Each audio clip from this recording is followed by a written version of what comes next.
Kasih sayang sesama Muslim.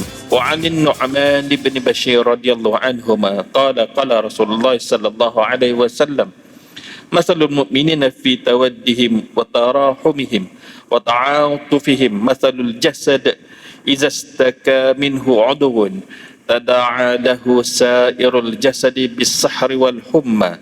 Daripada Nu'man bin Bashir radhiyallahu anhuma berkata, telah bersabda baginda Rasulullah sallallahu alaihi wasallam, perumpamaan orang-orang yang beriman itu dalam hal mereka saling cinta mencintai sesama orang Islam ni, kasih mengasihi, berlaku baik, sopan santun, bertimbang rasa sesama mereka. Wa barakatuh. A'udzubillahi samil alim minasyaitonir rajim. Bismillahirrahmanirrahim. Alhamdulillah rabbil alamin wa bihi nasta'in ala umuri dunya waddin. Wassalatu wassalamu ala asyrafil anbiya'i wal mursalin sayyidina Muhammad wa ala alihi washabihi ajma'in. Rabbi shrah li sadri wa yassir li amri wahlul 'uqdatam min lisani yafqahu qawli. Subhanaka la ilma lana illa ma 'allamtana innaka antal alimul hakim. La hawla wa la quwwata illa billahil aliyyil azim.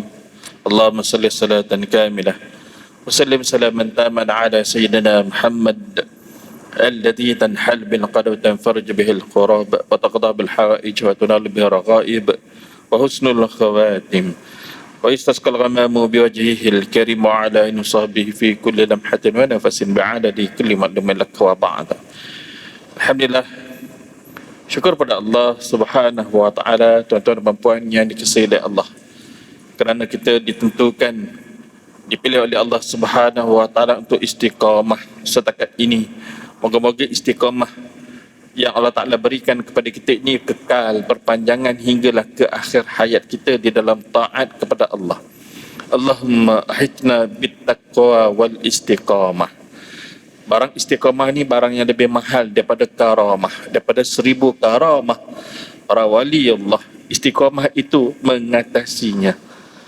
Dan kita lihatlah bahawa taufik yang diberikan oleh Allah Subhanahu wa taala ni untuk menggerakkan hati-hati kita. Hantar isyarat daripada hati itu pergi ke otak, daripada otak pergi ke tangan, pergi ke kaki dan sebagainya, untuk melakukan amal soleh itu dengan melangkah, pergi, mendengar, melihat dan sebagainya. Semuanya dihadapkan semata-mata kerana Allah Subhanahu wa taala. Jangan kita melihat diri yang melakukan amal, tapi lihatlah kuasa Allah yang menentukan kita memilih amal tersebut sebenarnya, tuan-tuan. Jadi kita tidak boleh mendabik dada lah bahawa kita beramal banyak. Sebenarnya Allah Ta'ala lah yang menentukan kita dapat buat kemampuan itu, dan datang daripada Allah Subhanahu wa taala. Tuan-tuan, InsyaAllah pada hari ini anda membicarakan perkongsian daripada kitab Hadis 40 Akhlak yang Mulia, susunan pimpinan daripada Syekh Ahmad Fahmi Zamzam almarhum, yang telah pun kembali ke rahmatullah setahun dua dah, lebih kurang begitu kan, tuan-tuan. Moga-moga mengalir pahala daripada karangan beliau ini kan, mengalir menjadi bekalan membahagiakan beliau almarhum ini di dalam alam barzahnya insya-Allah. Kasih sayang sesama Muslim. Wa 'anin Nu'man bin Bashir radhiyallahu anhuma qala qala Rasulullah sallallahu alaihi wasallam Mathalul mu'minina fi tawaddihim wa tarahumihim wa ta'atufihim mathalul jasad idza istaka minhu 'udwun tada'a lahu sa'irul jasadi bis-sahri wal humma. Daripada Nu'man bin Bashir radhiyallahu anhuma berkata, telah bersabda baginda Rasulullah sallallahu alaihi wasallam, perumpamaan orang-orang yang beriman itu dalam hal mereka saling cinta mencintai sesama orang Islam ni, kasih mengasihi, berlaku baik, sopan santun, bertimbang rasa sesama mereka. Tu bila namanya orang yang beriman, iman dengan sebenar, tuan-tuan. Bukan sekadar beriman, aku orang Islam. Tak. Beriman tu orang Islam, Islam yang sungguh-sungguh Islam dia. Mukmin perangai dia, ciri-ciri dia. Maka dia bertimbang rasa sama mereka adalah seperti sebuah tubuh badan. Kan ada orang di bahagian kanan anggotanya, ada orang di bahagian kiri anggotanya, semua tu jadi satu tubuh. Bila ada tubuh yang sakit, satu badan akan rasa sakit, demam, kan, sakit urat dan sebagainya tu, turut serta berjaga malam dan merasakan demam tu. Macam itulah keadaan dia. Apabila orang Islam kena serang, umpama contoh, kita rasa kecewa, kita rasa marah pada orang yang menyerang pada orang Islam tu. Kalau antara negara dengan negara, kita rasa nak protect, geram rasa nak pergi je, nak bantu, support contohnya lah, gitu kan. Begitu juga itu kalau orang yang jauh, orang yang dekat, orang yang kena bencana alam dan sebagainya, maka sebahagian daripada kita ada yang turun khidmat, kan, bawa bot dan sebagainya. Beberapa ketika sebelum ni kan, bencana ini akan datang dan pergi dan datang kembali, benda ni. Dan bencana yang paling besar sekali adalah penamat pada dunia ini, namanya kiamat. Begitu. Baik tuan-tuan, ada di kalangan kita orang yang senang, ada di kalangan kita orang yang susah, bahkan ada di kalangan kita bukan susah, lebih susah kehidupan dia. Ujian demi ujian datang bertimpa-timpa, kan, begitu keadaan dia. Maka kita orang yang senang, orang yang lapang dan sebagainya, ada kemudahan diberikan dengan pertolongan tenaga kerja dia. Ada yang ada kemudahan kewangan, kelebihan wang ringgit dan sebagainya, maka dengan wang ringgitnya. Tetapi berhati-hatilah pada zaman kita, yakni zaman fitnah hari ini, ada orang yang mengambil kesempatan di dalam kemurahan tersebut, maka kita berlaku hati-hatilah, kan. Kita nak deal dengan NGO, silakan, insya-Allah tak ada masalah, kan. Terutamanya yang biasa kedengaran nama-namanya tu sama ada di TV ataupun di radio dan sebagainya, mereka itu ada laporan audit dan seumpamanya. Begitu ya, tak boleh sembarangan menggunakan wang daripada sumbangan orang ramai dan seumpamanya. Bagaimana dengan individu-individu yang kadang-kadang datang direct kepada kita? Maka itu kita perlu meneliti dan menjaga juga, jangan sehingga mengherdik dan sebagainya. Kita dilarang mengherdik orang yang meminta sedekah. Kalau kita tak nak bagi, cukup minta maaf, cakap tu sudah. Jangan kita tanya pula datang daripada mana, kan, maki hamun pula. Jangan. Tapi dunia hari ini dah terbalik dah tuan-tuan. Kalau orang yang datang meminta dengan kita tu, kita tak bagi, dia maki kita, maknanya dia tu temberang. Pernah jumpa ni macam tu tuan-tuan? Pernah. Anak pun pernah. Di Kajang ada seorang apek, kan, orang dia minta sedekah, orang tak bagi, dia maki sungguh-sungguh orang tu. Memang teruk betul apek ni tu, kan. Habit dia lah, perangai dia. Orang Melayu Islam kita pun ada, kan. Baru-baru ni ada yang viral, kat mana anda tak pastilah.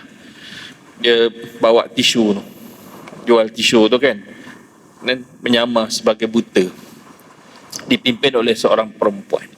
Lepas tu dia jalan semakin jauh daripada kawasan tempat orang kena makan dan umpamanya tu, ada kereta perodua arus sedang menunggu, lalu ambil dia, bawa pergi.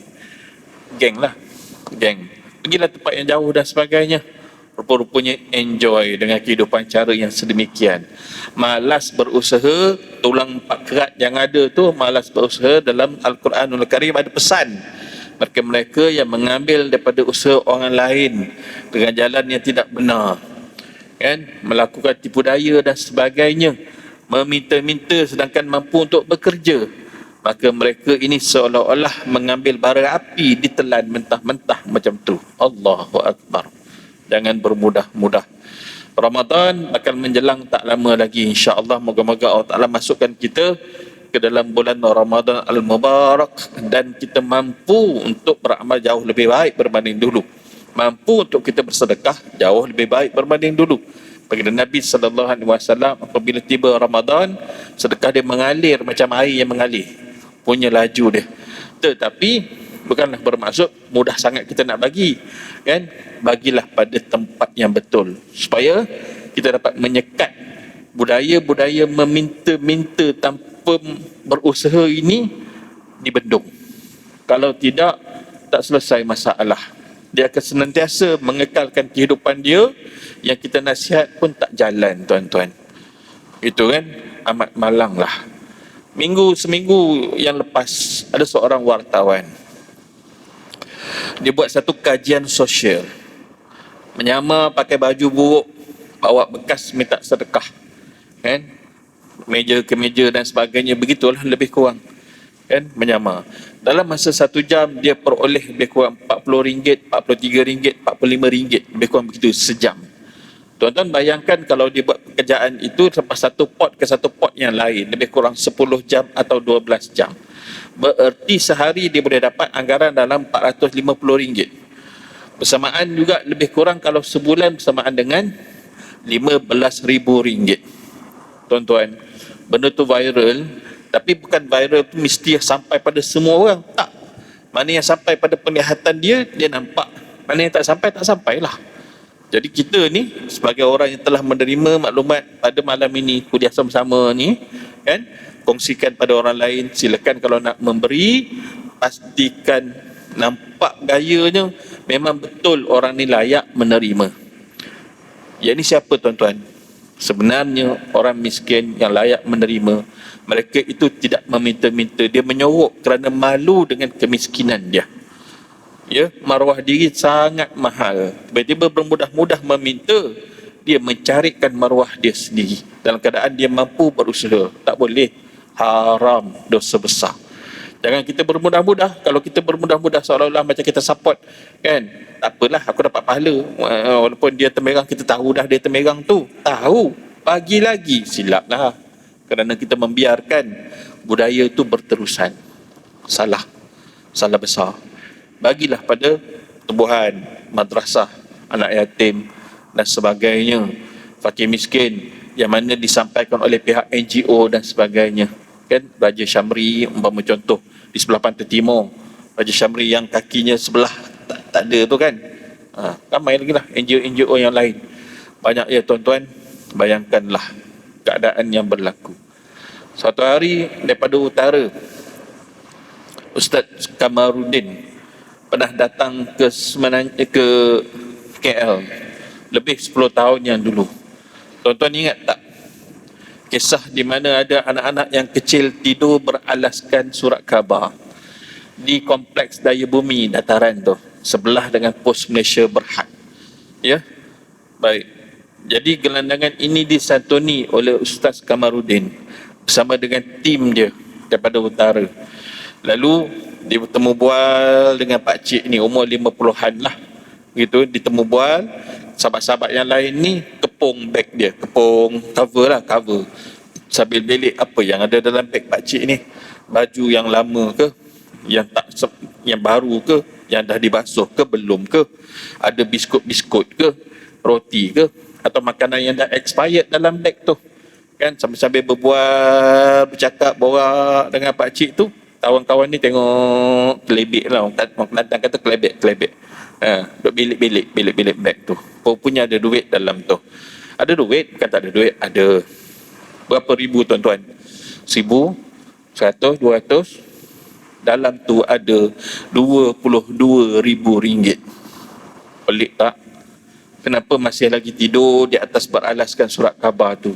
Sedangkan boleh menyewa rumah, kan? Sanggup buat macam tu. Ananya pada anak-anak tu. La hawla wa la quwata illa billah. Bagaimana hati perut dia? Pelik sungguh. Tu, kan? Lalu didapatkan pekerjaan sebagai pump attendance. Saya tak pasti pump minyak jenis apa lah. Shell ke, Esso ke, Petronas ke, mobil ke, kan? Dia bekerja sehari je. Kemudian pengurus stesen minyak telefon balik Ustaz Kamarudin tu, beritahu pakcik tu tak datang kerja pula dah. Tak datang dah. Hari kedua tak datang. Kan? Lalu dicari-cari jumpa. Tanyalah pakcik tu, kenapa? Kan? Tak bekerja balik pakcik? Kan? Saya tak naklah kerja-kerja ni. Malas lah nak ada tanggungjawab ni. Yang saya nak duit je, cukup lah. Duit je. Sanggup macam tu tuan-tuan. Bayangkan ya, attitude ni. Attitude ni ada di mana-mana tuan-tuan. Di Mekah pun ada, Madinah pun ada, Malaysia pun ada, serata dunia ada orang yang macam ni. Dalam keadaan mereka tu mampu untuk bekerja, ya, dah ada modal, ya, 15,000 tu nak buka gerai pun boleh dah, nak menjaja pun boleh dah, tapi sanggup keadaannya sedemikian. Na'udzubillah min zalik. Pernah dikabarkan oleh sahabat saya sendiri, ada saudaranya sanggup datang daripada pantai timur, satu beg untuk berjalan-jalan, pakaian yang okey lah. Satu beg lagi adalah pakaian yang buruk-buruk, compang-camping, koyak-koyak, bertampal dan sebagainya. Kan? Khusus untuk pekerjaan di bulan Ramadan. Sampai macam tu sekali. Ya, pekerjaan sanggup buat tu. Senang-senang je tuan-tuan. Sebulan Ramadan tu tak payah ambil penuh 30 hari, tak payahlah. Ambil 20 hari. Boleh buat balik 20,000 tuan-tuan. Boleh buat balik RM20,000. Pemurahnya orang kita. Ya, betul pemurah. Tapi kena tipu, ya Allah. Ada di antara dalam laporan wartawan tadi tu, tengok komen-komen yang di bawah di Facebook beliau. Tiba-tiba ada orang yang menceritakan, saya pernah memberi kepada si fulan, kan? Kerana meminta itulah, kemudian kita bagilah, kan? Kemudian dia bergerak ke tempat yang lain hari yang sama. Kebetulan ketika mana dia pergi ke restoran mamak, orang yang bagi sumbangan tadi tu berada di restoran yang sama pula. Lalu kawan ni hanya makan nasi putih, telur dadah, kuah kari, timun. Yang meminta tadi makannya kari kepala ikan. Geram tak agak-agak? Geram kita kan. Kau temerang aku rupanya, haram jadah betul. Tak gitu, itulah dia perasaan kita kan. Tak boleh. Orang mukmin dia tidak mengambil kesempatan atas mukmin yang lain. Kan? Begitu. La yu'minu ahadukum hatta yuhibba li akhihi ma yuhibbu li nafsihi. Tidak sempurna iman kamu melainkan kamu kasih pada orang lain sebagaimana kamu kasih pada diri kamu sendiri. Orang lain suka untuk disenangi, kita kena senangi diri orang. Kita senangi diri orang, orang akan senangi diri kita. Kita berlaku baik pada orang, orang akan berlaku baik pada kita. Kita tak khianat pada orang, orang tak khianat pada kita. Setiap pekerjaan yang kita buat di atas dunia pasti dikira dan dibalas, sama ada sekecil-kecil zarah sekalipun tak nampak dengan mata kasar, tetap dikira dan dibalas. Faman ya'mal mithqala zarratin khairan yarah wa man ya'mal mithqala zarratin syarran yarah. Situlah dia. Kan? Baik. Beginilah hendaknya perpaduan dan kerjasama di kalangan muslimin dengan tidak mengira suku dan bangsa. Tuan-tuan, kita di Malaysia ni orang Islam, bukan Melayu sahaja. Kita ada juga warga asing yang datang bekerja, baik daripada Bangladesh, baik daripada Pakistan, baik daripada Indonesia. Jangan meletakkan mereka itu di taraf yang bawah. Mereka datang daripada negara yang susah, betul. Mereka datang dalam keadaan kan bermodalkan sedikit wang untuk mendapatkan pekerjaan di sini bagi menyara keluarga dia di sana. Mereka itu orang Islam sama macam kita. Tidak ada perbezaan pun. Hanya yang membezakan adalah taqwa. Dan kalau kita menyangka diri kita lebih berbanding dia, tidak, jangan begitu. Kan? Jangan diherdik dan sebagainya. Kadang-kadang mereka bekerja di restoran, kita order makanan tu, order dengan budi bahasa yang baik. Jangan ada bahasa yang menengking dan umpamanya seolah-olah menjatuhkan dia di level yang bawah. Kalau begitu kelakuan kita, kita sedang menjatuhkan diri kita sendiri. Kita sedang mencarikan maruah diri kita sendiri, tuan-tuan. So, ana jumpa orang yang macam ni. Kadang di atasnya pakai lebay, tapi bercakap kurang ajar dengan warga asing tu. Bercakapnya, ya Allah, duduk semeja dengan kita. Aku rasa nak balik je time tu. Aku tak nak dah duduk. Itulah keadaan dia. Kan? Silap besar lah. Tidak ada bezanya warna kulit ke apa benda, bahasa sekalipun. Yang membezakan hanya taqwa. Situ dia. Berlaku baik dengan orang, insya-Allah kita jadi baik. Asalkan sama-sama Islam, maka hendaklah mereka itu bersatu, tolong menolong, bantu membantu. Gitu ya. Apabila didapati mana-mana bahagian dari kalangan umat Islam yang ditimpa musibah, kan, berbondong-bondong orang hantar bantuan, alhamdulillah. Angsa banjir di Seri Muda dan seumpamanya. Sahabat saya Ustaz Makno, seorang sukarelawan urus jenazah, sama-sama terlibat menyelamat di Seri Muda. jumpa beberapa orang hanyut, lemas, hanyut, mati. Kan? Dah kembang-kembang, dah pada macam tu. Lalu ditambat dengan tali, ikat dekat stesen minyak, dekat Seri Muda tu. Ketika itu nak menyelamat orang yang hidup. Jadi orang yang dah mati ni, yang ditemui ni tambat dulu. Jangan dia hanyut ke mana-mana perginya. Kan? Jumpa apek lah. Antaranya lah yang dia jumpa tu, Chinese.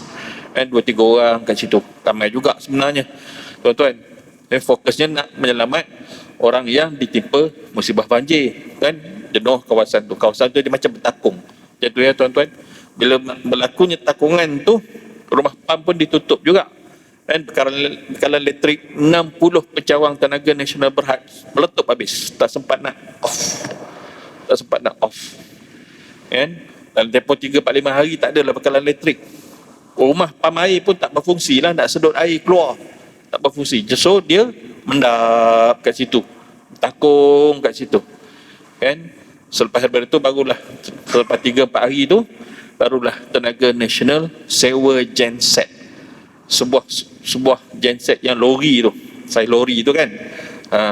Sewaan tersebut 24 jam setiap buah 60 pencawang, maka 60 genset lah yang disewa. 1 jam RM400 harga perlu dibayar. Bersamaan dengan 567,000 sehari. Kawasan tu saja. Subhanallah, setengah juta lebih tuan-tuan nak cover tu. Kan? Okay, cerita kepada bantuan sosial tadi.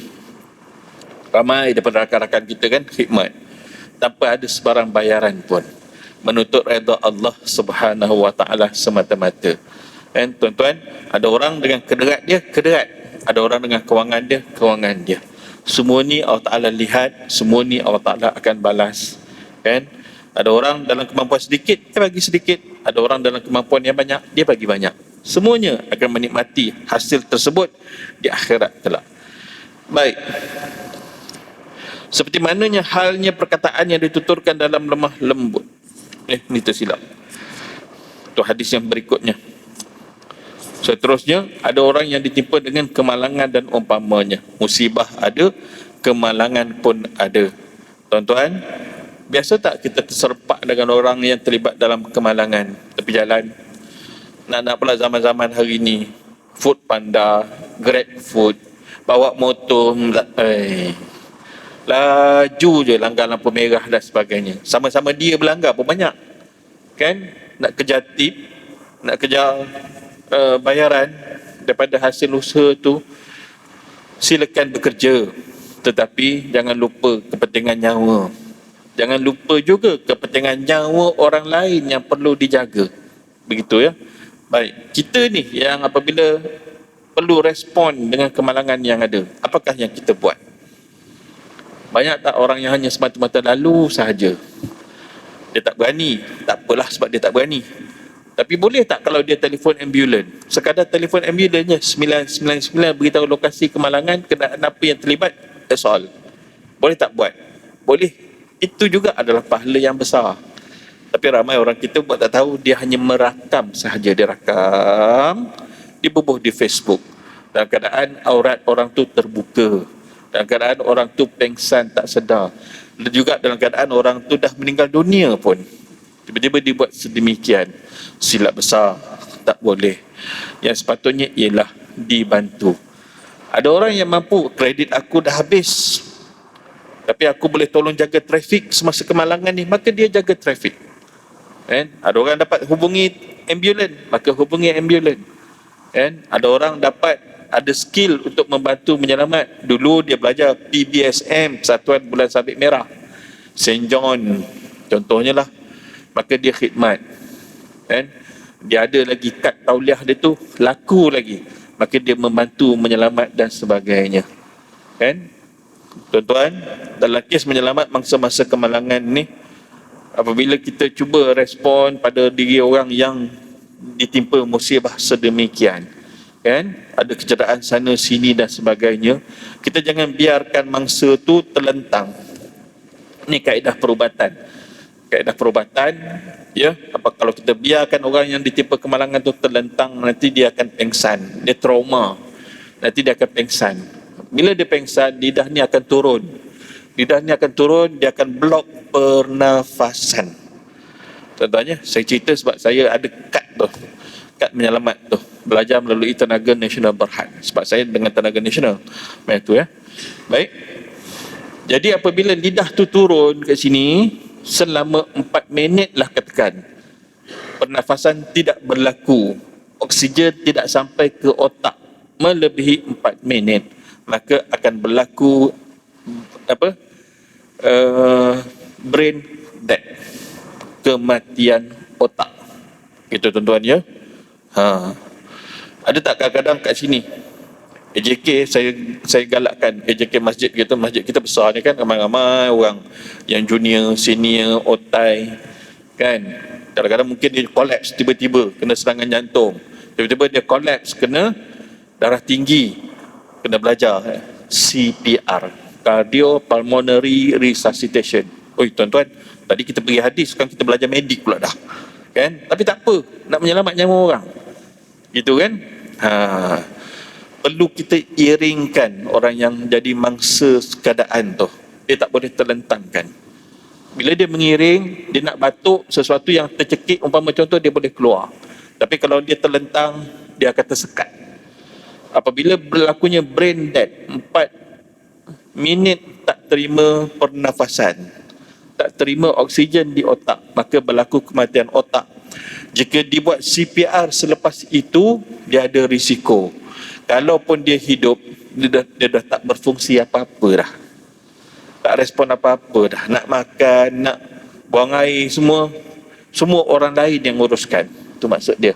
So umpama orang yang lumpuh, bahkan tak boleh bertutur pun, tak boleh cakap pun, cuma ada dalam beberapa kes-kes yang istimewa, mampu pulih balik semula. Tuan-tuan, gitu keadaannya ya.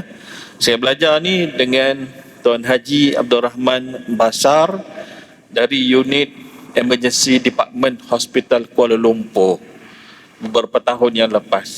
Jadi Tuan Haji Abdul Rahman Basar ni pun dah meninggal dunia dah, kena serangan jantung.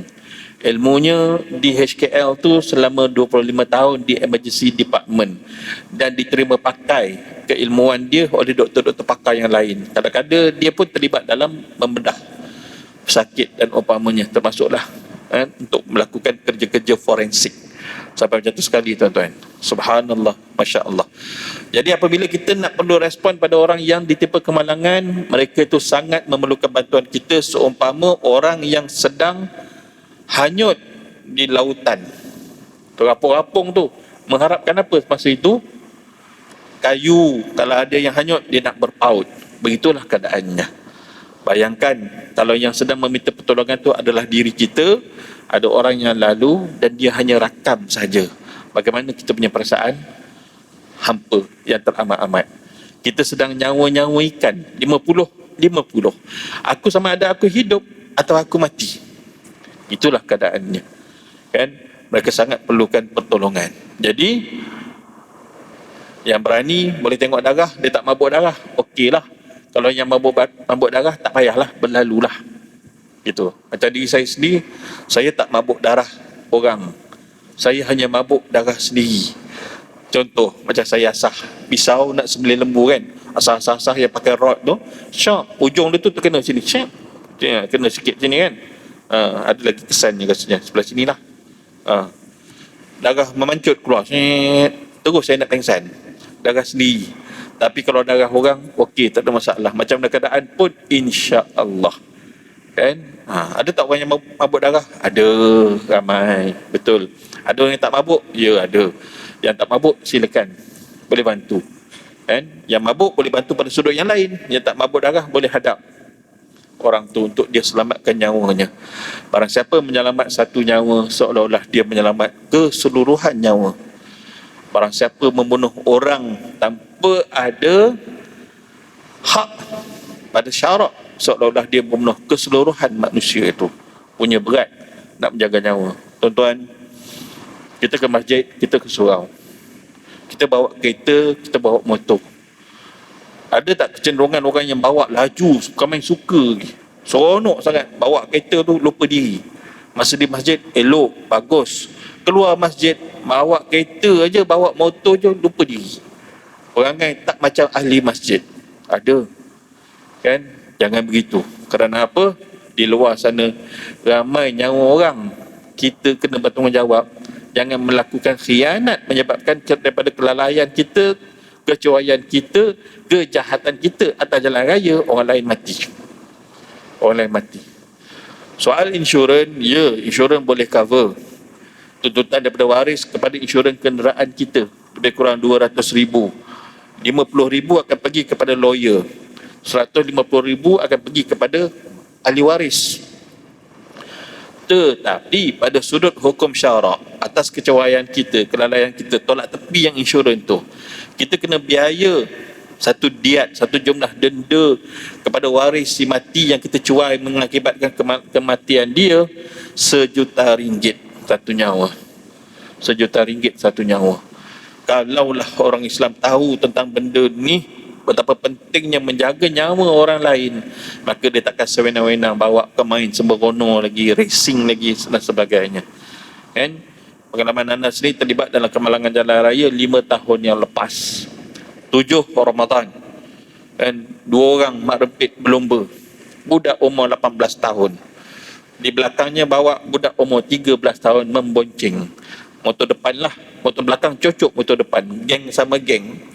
Kita dah gerak hati kita ni, firasat kita kata ini accident ni. Aku elak awal-awal lagi. Kita tepi sikit dekat semenyih. Kan? Dalam pada mengelak, kena juga rupa-rupanya. Tiba-tiba dung, Nissan Almera tu, warna putih tu, terasa naik atas something. Apa benda yang bawah kereta aku ni? Dah terberhenti dah masa tu. Kan? Pintu tepi dah remuk dah. Terpelanting budak yang bawa motor tu. Kan? Dalam keadaan kelang kabut, kita tak nampak pandangan tu. Rupa-rupanya di bawah kereta ada budak yang umur 13 tahun tu bawah kereta. Jadi saya turun, minta bantuan orang ramai, angkat kereta. Dia angkat daripada sisi belakang, kita angkat begitu, dan saya tarik, keluarkan, dan ajar dia syahadah. Dia sebut la ilaha illallah. Terbeliak buntang bunyi mata dia, tuan-tuan. Keluar darah, tapi tidaklah menyembur darah tu, berbuih-buih sikit. Maknanya ada kecederaan dalaman. Kemudian darah tu berhenti. Kita rasa dalam hati, budak ni insya-Allah boleh selamat lah. Tengok luka patah ke apa ke, tak ada. Biasa je. Kan? Iringkan budak tu. Ajar dia syahadah, senyap, tak berbunyi. Kan? Mata tadi terbeliak-beliak begitu. Selepas 20 minit, matanya kuyu, turun kelopak mata dia. Tuan-tuan, jadi kita suspend dah ni. Budak ni kenapa ni? Kan? Dia cuba nak tidur lah. Kan? Dia cuba nak lelap. Orang kalau accident, dia nak bagi cool, dia pejam mata. Begitu kan selalu kan? Ada tak orang minta air accident? Ada. Sebab dia nak bagi cool. Boleh kita bagi, tapi jangan bagi 1 botol ni, tersedak meninggal. Yang boleh seteguk 2 sahaja. Boleh tak kalau kita nak siram dekat kepala dia, bagi dia sejuk? Boleh, tak ada masalah. Kan? Baik. Jadi setelah mana daripada 20 minit, terasa nampak macam adik ni lain macam. Kita pun peganglah betis dia. Dia pakai seluar jeans steng bawah lutut. Sejuk kaki dia. Kan? Saya dah cuak dah. Barangkali adik ni ada kecederaan teruk dalaman dia ni. Kemudian 20 minit selepas daripada itu pula, tambahan lagi dah jadi 40 minit. Saya sentuh dada dia. Sejuk juga dada dia. Ini dah lain macam ni. Barangkali dia akan bertarung dengan sakaratul maut, tuan-tuan. Tuan-tuan, minit ke 55, inna lillahi wa inna ilaihi raji'un, meninggal. Hasil daripada postmortem, limpa dia pecah. Sama ada pecah ketika mana dia jatuh daripada motor hempas atas jalan tu, ataupun limpa dia pecah semasa kereta saya naik atas dia. Dia bukan dia melintang macam ni, saya naik atas tu, dia mengiring macam ni, saya naik macam tu lah. Kepala dia sebelah tengah body kereta lah, macam tu muka tak ada cedera apa pun, elok je, tak ada cedera apa gitu kan. Saya ketika tu dah atas rumput dah, jadi naik body dia tu atas rumput dah, tu keadaan dia. So dia terhempas atas jalan raya, jalan tar tu, kemudian dia mengelongsor pergi ke tu jalan tanah ataupun rumput kat tepi jalan tu. dan meninggal dunia juga walaupun kita mengelak ketika itu orang kata kemalangan yang berlaku pada diri kita lah tuan-tuan ya. Kan kita boleh respon tak kita sebagai mangsa dalam kemalangan tu, tapi kita mampu tak untuk respon? Ya, kita mampu sebenarnya. Kan tapi setengah-setengah orang tak mampu, dia panik, dia tahu duduk diam je dalam kereta tu, tak tahu nak buat apa. Memang pun macam tu lah, normal lah keadaan macam tu kan. Tapi mana yang mampu, silakan, kerana nyawa manusia sangat bernilai tuan-tuan ya. Adik tersebut adalah adik Anwar Putra di Bandar Tasik Kesuma, tersalah memilih kawan. Dia baru akil balik 2 minggu sebelum dijemput oleh Allah Subhanahu wa taala. Baru ada hukum tanggungjawab sebagai seorang yang mukallaf, solat, puasa dan lainnya. Kan Allah Taala ambil lebih awal supaya dia tidak rosak kerana kawan-kawan yang rosak. Kawan-kawan tu adalah orang-orang yang dibuang sekolah, melakukan khianat pada sekolah, pada cikgu dan sebagainya. Kan kita menyangkakan yang bawa motor tu sedih, kesal, menyesal, lepas tu tak bawa, tak racing lagi dah. Motor tu brek belakang pun dibuang, brek depan saja yang ada. Tujuan dia untuk wheelie belakang tu namanya. Kalau wheelie angkat depan macam tu kan tuan-tuan. Itu rupanya motor pun motor pinjam rupanya. Kita menyangkakan selepas tu dia menyesal lah. Rupanya tak tuan-tuan. 2 minggu selepas tu walaupun ada cala-cala ni, main motor lagi, lumba lagi. La haula wala quwata illa billah. Pelik sungguh. Kan? Ini cerita 5 tahun lepas. Bagaimana remaja yang lain? Semuanya adalah dalam tanggungjawab ibu dan ayah. Bermula dari rumah. Anak-anak ni sebenarnya memerlukan perhatian. Anak-anak ni adalah aset kepada kita. Saat kita dah tak ada, dia mengekalkan menjadi anak yang saleh, yang salehah, mengalir pahala kelakuan yang dia buat tu, dapat saham yang sama kepada mak ayahnya. Gitu kan? Tapi zaman hari ni sangat mencabar tuan-tuan. Kita nak tegur anak orang, mak ayah dia datang balik sound kita tak sama macam zaman dulu-dulu 70-an, 80-an. Terima kasih tolong betulkan anak aku dah cakap lama dah.